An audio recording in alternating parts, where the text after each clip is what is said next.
210 people want to hear my 2 cents on The Color Purple. Corey said, how did I see The Color Purple? I went to an early screening. I am a member of a national Black teaching sorority called Phi Delta Kappa, and we did it as a fundraiser. But my cousin's church is doing it as a fundraiser. They're going next week, I think. Her church is doing it, and she got tickets. And some friends of mine that are Deltas, the graduate chapter here is doing it. So I think different organizations. I don't know how it happened. I don't know how it happened, but I just know we did it as a fundraiser. So yeah, I don't know. We did it as a fundraiser. I don't know. We sold out the whole, we bought out the theater. So I don't know how the different organizations reached out. I don't know how it happened. I just know that they told us, we talked about it in a meeting. We agreed to do it, and we needed to sell like 100 tickets in order to make a profit. And I think we sold close to 200. I think the theater held 207 seats or something like that. So that was cool. And I went with my mom this morning. My aunt, and my two aunts. My two aunts are also members there because this for teachers. So my two aunts who were teachers, they were also members. So yeah. So anyway, there's that. Black people love a private screening. I'm Black people. Right. So let me say this. First of all, I'm gonna give it a thumbs up, and I'm gonna say go see it. Full stop. Thumbs up. Go see it. Full stop. If I had to give it a grade, since I am a teacher, I would probably give it a B+. Okay. Here's where it doesn't get the A from me. Now, this might be the reason why it's not going to get an A. It might be me being petty. So keep that in mind that you might say it's an A. Okay. Is it 3 hours long again? I'm going to be honest with you. I don't remember how long it was because the time really flies by. So I don't know how long it is, but it doesn't, however long it is, it doesn't feel like it. Because as a matter of fact, when I could tell it was getting to the end, I was like, no, I'm not ready for it to end. I'm gonna say so let me start at the beginning. First of all, we have a cameo by Whoopi. So I saw Whoopi and I was like, because I didn't know Whoopi was in it. I didn't know Whoopi was in it, and they might have said it, and I just didn't think about it. But there was a cameo by Whoopi. Now I kept waiting to see cameos from other people. I didn't see cameos from other people, because I kept waiting to see Oprah or Danny Glover. I didn't see none of them, but Whoopi was definitely in there, right? And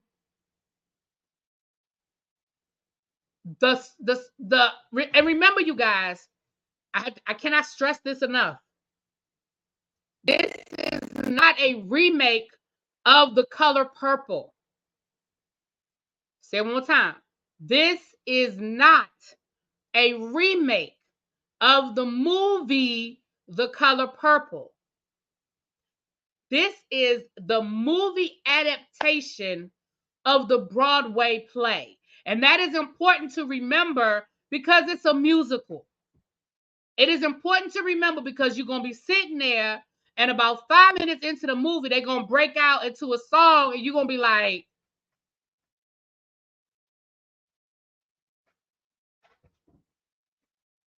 I'm just telling you. So just remember that it is not a remake of The Color Purple. It is the movie version of the Broadway play. So if you saw the Broadway play of The Color Purple, the songs are going to be familiar. And you know that there was different, some of the storyline was a little different. Now, it's still the damn Color Purple. Thank you, Remain Teachable. Dropping in to show some love. I appreciate you, my love. Thank you so much. Thank you so much for the cash app, Lord, for the super chat. Thank you, my love. It's 2 hours and 20 minutes. Okay, that's comparable. Because hell, the prequel to the Hunger Games that I went to go see a couple of weeks ago, I think that thing was over. Well, I know it was over 2 hours. It was damn near 3 hours. Right. So that's why I just want to remind y'all of that. I want to remind y'all of that. Now, I love musicals. I love musicals. But even if you do not like musicals, it's not overwhelming. You know how some musicals, every 5 minutes, it's a song? You know what I'm saying? Every 5 minutes is a song. It wasn't like that. It did not overwhelm you with the music, in my opinion. It did not overwhelm me with music, right? The cinematography was beautiful. The imagery, the colors, they had the choreography. It was gorgeous. From the first scene, it sucked you in. Right? From the first scene, right, right. It wasn't like Evita where it was just song after song after song after song. No, there was dialogue, and there were parts where it went a while where before you got to a song, you were like, oh, they about to sing again? Oh, okay. So it did not overwhelm you with the music. Yes, it was like Dreamgirls. Yes, little baby. It was very much like Dreamgirls. It was very much like Dreamgirls. It did not overwhelm you. It did not overwhelm you. The imagery was beautiful. The acting was great. The singing was great. Whoever and Quincy Jones was Steven Spielberg was the EP, Quincy Jones was the EP, but whoever was in charge of the singing part of it, like the actual music singing part of it, I saw Hamilton. I didn't tell y'all I saw Hamilton. I saw Hamilton. Hamilton has gotten his justice. Okay, I saw Hamilton. Okay, yeah, Hamilton was just one long song, child. Um, I'm about to tell you why it was a B plus. I'm getting the good out first before I get my criticism. I'm getting all the good out. So I think they did a good job of keeping Fantasia very commercial. And what I mean by that is this. We know that Fantasia can go there. We know she can. But they kept her they kept her music, her singing, they kept it very here. It didn't get too gospel. It didn't get too, Lord, let me get the Holy Ghost and kick my shoes off. Like it she stayed right here, which was a good place to be for the musical. Now, at the end, her last two performances, but they were supposed to be. The last two songs that Fantasia sang, she still didn't give full 10, but she was on like an 8, but she was supposed to be. But her song, her singing was very controlled. It wasn't all that screaming and screeching. And I love Fanny. Let's be clear. I love Fantasia. But it didn't get into that church. I'm gonna take you to church. Y'all understand? Y'all know what I'm saying. Y'all know what I'm saying. Right. She did not holler. Mm-mm. When she was singing, it was very commercial. It was very, very here. It was very here. And again, y'all know that at the end, her big finale number, I'm Still Here. Now, if you saw her sing it on Broadway, which I did, you know that that song brings the house down. That song, when she performed that thing brought the house down. It was still a great performance, but it was a movie great performance. Y'all understand the difference, right? Okay. Let me think again. The good, the good, the good. Before I get to the criticism.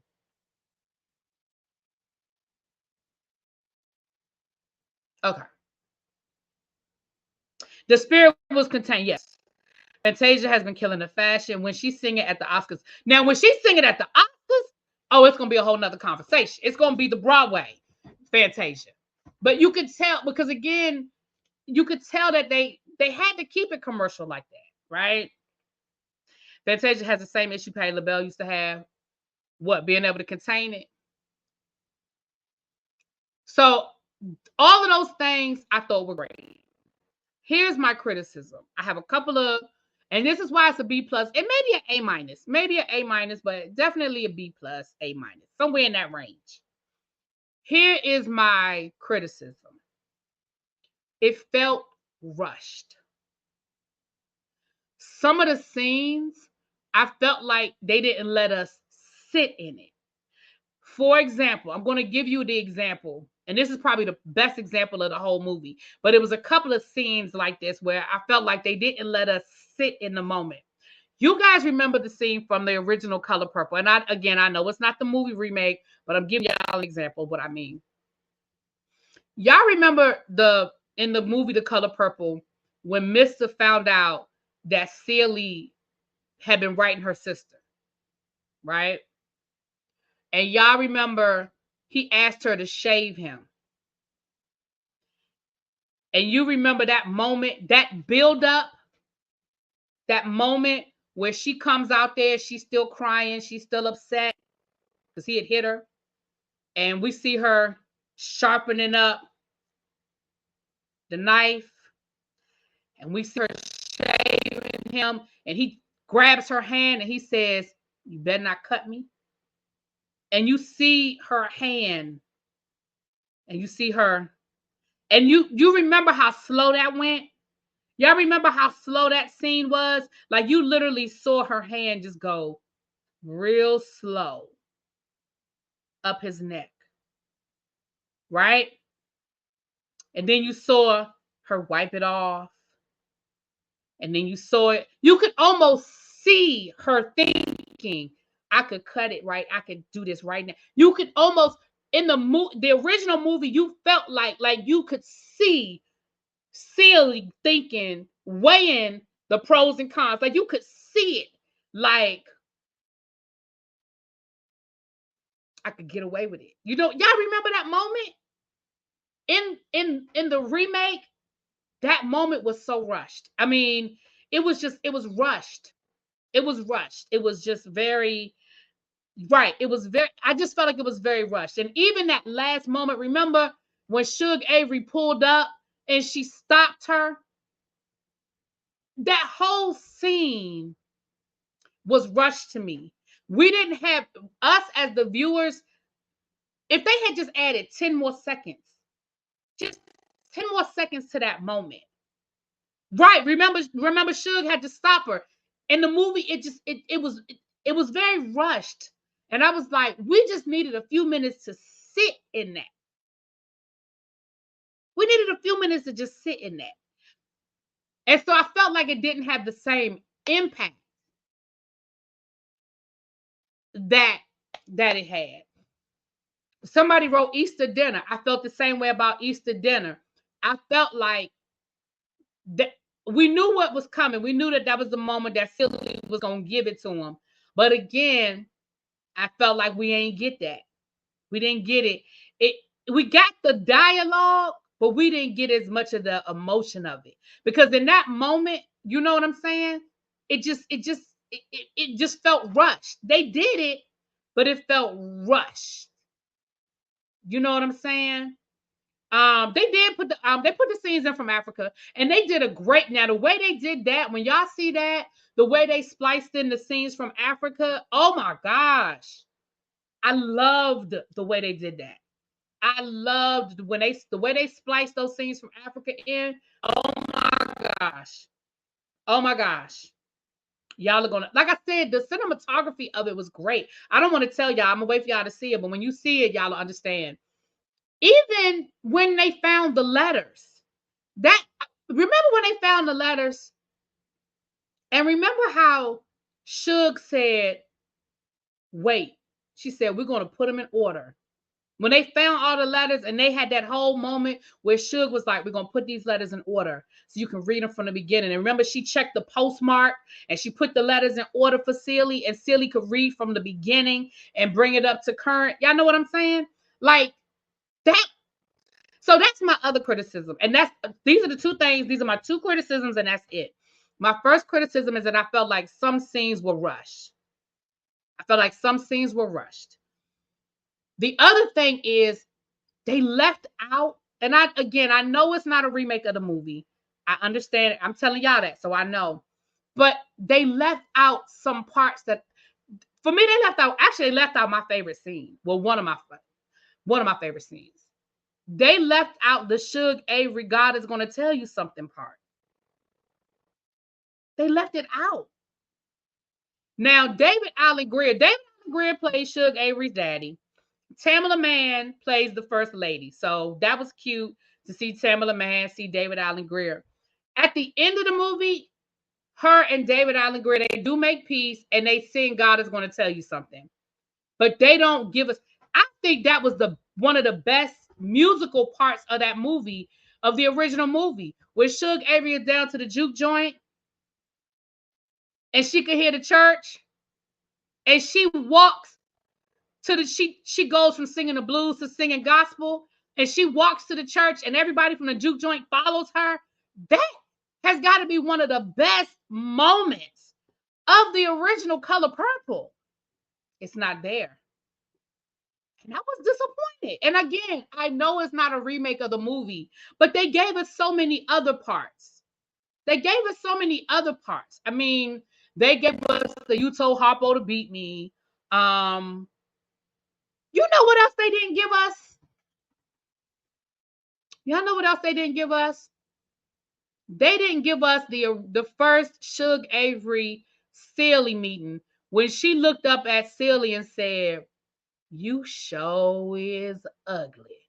They didn't give us that. We ain't get it. We ain't get it. So that's my criticism. Is it a great movie? Absolutely. Absolutely. Taraji P. Henson plays the hell out of Suge Avery. She plays they do the hand game. They do the hand. Do they do the hand game? Shit, I don't remember. They play the hell out of Suge Avery plays the hell out of that part. Danielle Brooks plays the hell out of she plays the hell out of Miss Sophia. She plays the hell out of Sophia. She should get best supporting. She should definitely get nominated for best supporting because she plays the hell out of that role. I'm going to be honest with y'all. I absolutely hate the part of the movie where she gets into it with the white lady. So that's when I went to the bathroom. So when I didn't see that scene, that scene is there. But I went to the bathroom when she first went into the store and that lady was like, "Oh, your kids are so clean. You can be my maid." I went to the bathroom. So I can't tell you how none of that scene went. When I came back from the bathroom, she was in jail. So I didn't want to see that scene. I purposely chose to go to the bathroom at that moment. I was waiting. I was waiting. I was waiting. I was waiting. And as soon as I saw her going into that store, I said, "Okay, here's the part." And I could hear it as I was walking out the theater. I heard the white lady saying, "Oh, your kids are so clean and neat. Why don't you come work for me?" And I heard her say, "No, thank you." And I ain't hear the rest, so I can't tell you what happened after that because I didn't want to see it. So when I came back, child, she was in jail. So I don't know what happened. Um, but yeah. So and they out, and again, I understand they couldn't leave everything in because they put in so much of the songs. So I understand why they couldn't put everything in. But the Suge Avery part, I thought they absolutely should have kept that in. Like it was already, and it's already a musical. Why would you take out a musical number? The only thing, and I mean, they still sang the song, so it's not like you can't say, "Oh, maybe they couldn't get the rights to God is trying to tell you something," because they still sang the song. Her and David Alan Grier sang the song at the end. I mean, when they reconciled, she went to the church and it was just her and him, and they sang the song. So they still sang the song. I thought that was I mean, if you were going, I mean, you talking about a musical, I didn't understand why that wasn't in there. Um, but yeah, so that's the only reason why. But Quincy Jones was an executive producer.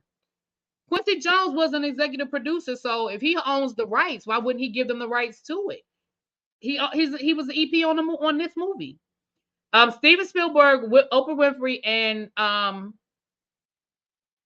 Quincy Jones, Alice Walker. It looks like it was her daughter. It was like Alice Walker, Rebecca Walker. I think that's her daughter.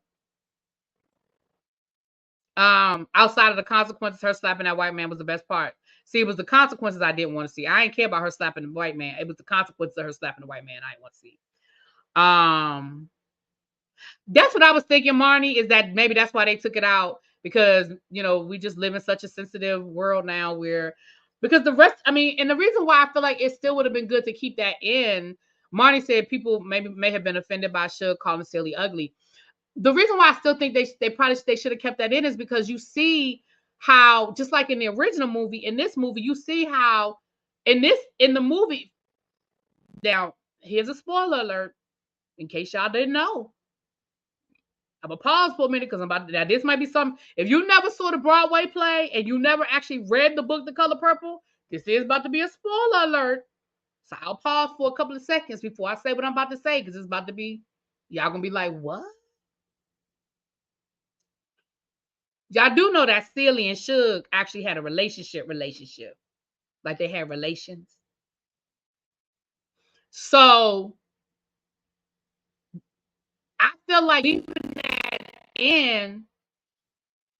I feel like leaving that in wouldn't have been a bad thing because you see how they build up. You see how their relationship evolves and how they really end up falling in love. Now they don't dwell on it they don't dwell on it. They don't make it, they don't make it a huge thing, but they do put it was in the play and it is in the book. And it is in this version of the movie. Again, they don't make it a huge issue. They don't, but it's there. Right. In the book, in the book, Suge pushed Celie's button. She showed her where her sweet spot was. She taught her, how to love herself. And then she loved herself too. If you read the book, that's not a shock. It was implied in the movie, but here it ain't implied. Now they don't have no sex scene or nothing. It's not like that. But Taraji and Fantasia, they kiss, but they sort of kiss in silhouette. It's not explicit, but you know that they're kissing. And then you see them again, they're not naked or anything, but you see that they're in bed together. But they're not naked. They didn't have a sex scene or anything like that. But again, it ain't implied. It's very clear. Yeah. So that's my only criticism, you guys, is that I feel like some scenes were rushed. And again, I just feel like if they like that one scene, if they had just added 10 more seconds, even the scene with Miss Sophia, when Miss Sophia rose up on Celie after Harpo tried to beat her. Remember how she's walking through the fields and she's knocking over shit, and it's that buildup of her coming to Miss Celie. That's still there, but again, it's rushed. But I feel like it's rushed because that scene led into a musical number. So maybe they were like, we ain't got time to spend on Miss Celie and Sophia because we're going into a musical number. So maybe that's what it was. Wait, so that's where the song Push the Button comes from. That's all I know about the play. Uh-huh. Yep. But Push the Button, that's where the song comes from. Yeah. Right. And that's in the movie. Push the Button is in the movie. Push the Button is in the movie. Mm-hmm. Did they correct Sophia calling Harpo Celie's son-in-law? Oh, I don't know. Sister's in there. Sister is in there. Sister is in there. Mm-hmm. Yeah, sister's in there. Yeah. So that's what I'm saying. That's why I say it's a B plus A minus because my critique it's very minimal. Like I still enjoyed the movie. I would go see it again. And I thought it was a great, like it was still good. And like I said, I would go see it again. So my criticism is very minimal. It's very minimal, I should say. It's very much just, when you love something, like I love the movie, I love the play. So I love this version. I absolutely love this version. But that would be my only. So maybe I say an A minus, B plus, A minus. A minus sounds better than a B plus. A minus sound better than a B plus, but it was great. And I would, like I said, I would see it again. I'm recommending it for everybody to go see. And if you can catch an early screening, go ahead and catch it early, but it'll be out on Christmas Day. So, and y'all know that we need to get out there. We need to buy them tickets. We need to be there for opening weekend. Y'all know what that is. Y'all know what it is. So, I know Christmas might not be the best time to go see a movie, but go the day after Christmas. Most people are off that week between Christmas and New Year. Go catch it. Catch it at some point during that week. And if you're not off, go for an evening show, But I definitely recommend it. I definitely recommend it. I definitely think it was great. Oprah, her production company does great work. Black Cake was produced by Oprah Winfrey, and I feel like they did a great job with Black Cake. We know Greenleaf. Didn't she do wasn't Queen Sugar her too? I know it was on OWN, but did she produce it? I know she produced Greenleaf. She was an executive producer for Greenleaf. Was she an executive producer for Queen Sugar? I don't remember.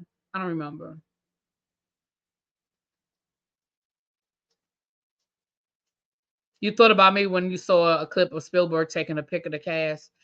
Oh yeah. I slid up on Steven Spielberg, honey. That is still funny to me. But yeah, so and I didn't realize Ciara was in it. Ciara is in it. Her, y'all probably know because y'all probably pay more close attention than I did. But of course, Fantasia, Danielle Brooks. I told you Whoopi has a cameo. David Alan Grier. I thought I saw Danny Glover, but I don't think it was Danny Glover. But if by some chance maybe it was Danny Glover, y'all know who else was in there who we have not seen in years? Y'all know who else had a role in the book?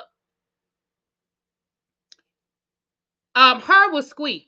Her Squeak is her. Her. That's who plays Squeak. Ciara played the adult Nettie. Ciara played the adult Nettie. So she was only in the movie for like 5 minutes, child. Nettie only come back at the end. But yeah, her was Squeak. Now that scene is still in there. Hopper, who this woman? That scene is still in there, and it's still funny. But y'all know who played Mister's daddy? Louis Gossett Jr. Baby, I ain't seen Louis Gossett Jr. in so long. I seen Louis Gossett Jr. played Mister's daddy. Yep. So we had Louis Gossett Jr.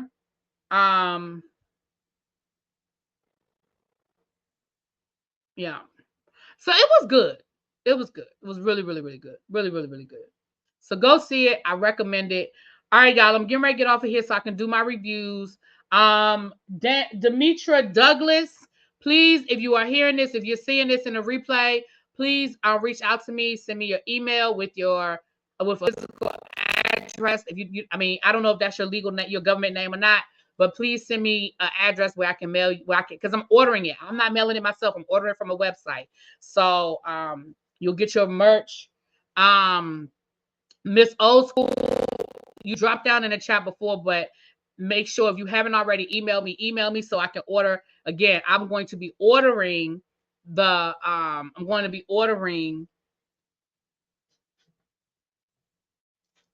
your makeup palette, and it's going to be coming from Ebby's makeup line. And thank you, Kempire, for dropping by and gifting memberships. I really appreciate it. I'm glad that I don't know if I showed up in his feed or whatever, but thank you for coming by. That put a smile on my face.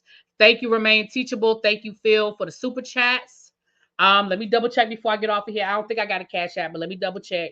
Okay, nope. I just want to make sure I'm thanking everybody before I get off of here. And I will see you guys tomorrow. So tonight I'm gonna try to get at least 3 reviews put up. I don't know which shows, but Raising Kanan will be up within the next 24 hours. All right, you guys. I'll talk to y'all later. Peace. Oh shoot, my stupid mouse. Goodness gracious.